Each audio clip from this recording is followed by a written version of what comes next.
అందరం చాలా జాగ్రత్తగా ఉంటామండి. కానీ కొన్ని సార్లు ఏంటంటే ఎంత జాగ్రత్తగా ఉన్నా కానీ కోర్టు మెట్లు ఎక్కాల్సి వస్తూ ఉంటుంది. అలా ఎక్కాల్సి వచ్చినప్పుడు మనందరం లాయర్లు పెట్టుకుని మా తరపున వాదించండి అంటాం. ఆ లాయర్కు ఉన్న నాలెడ్జ్ మేరకు, మనం ఉన్న కేసు మేరకు అతను వాదిస్తాడు. కొన్నిసార్లు గెలుస్తాం, కొన్నిసార్లు ఓడిపోతూ ఉంటాం. ఎందుకని లా అనేది చాలా చాలా పెద్ద సబ్జెక్ట్. అందులో కొన్ని లొసుగులు ఉంటాయి, కొన్ని ఇన్ఫర్మేషన్లు తెలుస్తాయి, కొన్ని ఇన్ఫర్మేషన్ తెలియవు. ఎక్కడ తెలివి అప్లై చేయాలో అక్కడే అప్లై చేయాలి. ఎక్కడ లూప్ హోల్ ఉందో దాన్ని కనుక్కుంటేనే కొన్నిసార్లు కేసులు గెలుస్తూ ఉంటారు. అందుకే అనుభవం అనేది చాలా ఇంపార్టెంట్. సరే, ఇప్పుడు మ్యాటర్ ఏంటంటే లా గురించి ఆల్మోస్ట్ ఇండియా మొత్తంలో ఒక 50,000 పుస్తకాలు ఉన్నాయనుకోండి. ఏ లాయర్ అయినా మొత్తం అన్ని పుస్తకాలు చదివేగలరా చెప్పండి? కష్టం కదా. ఇప్పుడు నేను చెప్పేది ఏంటంటే, మీకు ప్రపోజల్ పెడతా.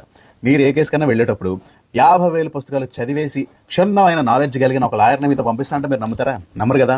ఏమీ లేదు, ఆ 50,000 పుస్తకాలు అన్ని తీసుకెళ్ళి ఒక ఏఐటూల్కి ఇచ్చేసి దాన్ని ఒక ఏజెంట్లకు తయారు చేసేసి మీకు రెడీగా ఉందని చెప్తా. సో మీరు కోర్టుకు వెళ్లే ముందు మీకు కావాల్సిన ప్రశ్నలన్నీ దాన్ని అడిగేసి కోర్టు కూడా దాన్ని తీసుకెళ్లి జడ్జి గారు అడిగిన క్వశ్చన్కి దాంతో సమాధానం ఇప్పించవచ్చు. వినడానికి చాలా చాలా ఆసక్తికరంగా ఉంది కదా. అయితే ఇప్పుడు నేను చదివింది ఏంటంటే, మార్చ్ 2025లో అమెరికాలో ఇలాగే ఒకటి కేసులో ఇరుక్కుంటే కోర్టుకు వెళ్ళి జడ్జి గారు ఏదో అడిగిన ప్రశ్నకి, ఒక్క నిమిషం ఆగండి మా లాయర్ వస్తాడు మీకు సమాధానం చెప్తాడని చెప్పి ఆ ముద్దాయి తీసుకొచ్చి కూర్చోబెట్టాడు. ఒక వీడియో ప్లే చేశాడు అనమాట. ఆ లాయర్ మాట్లాడుతున్న విన్న తర్వాత జడ్జి చాలా చాలా ఆశ్చర్యపోయారు అనమాట. ఇంత ఇన్ఫర్మేషన్ ఇంత అద్భుతంగా కూలంకషంగా ఎలా చెప్తున్నాడు అని ఒకవైపు ఆశ్చర్యపోతూనే మరోవైపు చిన్న అనుమానం కూడా వచ్చింది, ఏంటిది తేడాగా ఉంది అని చెప్పి. ఇతను ఎక్కడ ఉంటాడు, ఏంటి, ఎందుకు రాలేదు అని అడిగితే, ఇతను ఎక్కడా ఉండడుండి జడ్జి గారు, ఇతను యాక్చువల్లీ ఒక ఏ జనరేటెడ్ లాయర్ అని చెప్పాడు అనమాట. విన్న వెంటనే అందరూ కూడా షాక్ అయిపోయారు అనమాట. ఎందుకంటే జనాలు ఏఐని ఎలా అప్లై చేయాలనుకుంటున్నారో చూడండి, వాళ్ళ ఆలోచన ఎంత అడ్వాన్స్డ్గా ఉందో. ఇది 11 నెలల క్రితం.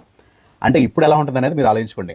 అయితే లాలో ఎప్పుడైనా కానీ ట్రాన్స్పరెన్సీ చాలా చాలా అవసరం. కాబట్టి జడ్జి గారు కూడా విన్న వెంటనే చాలా చాలా కోపం వచ్చింది.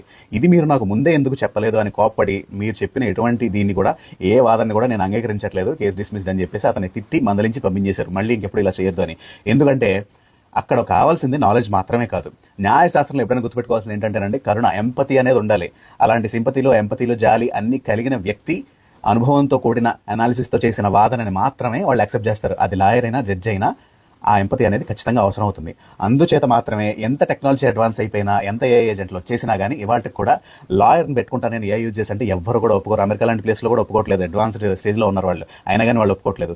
కాబట్టి వినడానికి ఎంత ఆసక్తికరంగా ఉన్నా, వినడానికి ఎంత టెంప్టింగ్ అనిపించినా, ఇలాంటివి మాత్రం ఇంకా మన ఆ రియాలిటీ అనేది ఎప్పటికీ జరగదు నాకు తెలిసి. కావాలంటే మీరు దాన్ని ఉపయోగించుకోవచ్చు, ఓకే. ఎందుకంటే చాలా పెద్ద సబ్జెక్ట్ అండి. ఇప్పుడు సివిల్ కేసులు ఉంటాయి, క్రిమినల్ కేసులు ఉంటాయి, ఎవిడెన్స్కి సంబంధించి ఒక్కొక్కటి ఉంటుంది. ఇప్పుడు మనకి మెడిసిన్ ఫీల్డ్లో ఎలాగైతే ఒక్కొక్క దాంట్లో ఒక ఎక్స్పర్ట్ ఉంటారో, కార్డియాలజీ అని, సైకాలజీ అని, అలాగే అక్కడ కూడా ఉంటారు అనమాట. అంటే ఎవిడెన్స్కి సంబంధించిన దాంట్లో ఎక్స్పర్ట్లు కొంతమంది ఉంటారు. సో అలాంటి విషయాల్లో మీరు కావాలంటే ఏఐని వాడుకోవచ్చు. ఒక ఏజెంట్ని యూజ్ చేసుకుని, ఓకే నేను ఎంత బెటర్గా ప్రిపేర్ అవ్వాలి, దీంట్లో ఉన్న లూప్ హోల్స్ ఏంటి, ఏది నేను తెలుసుకోవాలి, దీన్ని ఎలా ఉపయోగించుకోవాలి, వాదన ఎంత ఎఫెక్టివ్గా చేయాలి అనే దానికి ఉపయోగించుకోవచ్చు తప్ప, అంతే తప్ప మొత్తానికి అలా లాయర్ని తీసేసి నేను ఇదే పెట్టుకుంటానంటే కుదరదు అనమాట.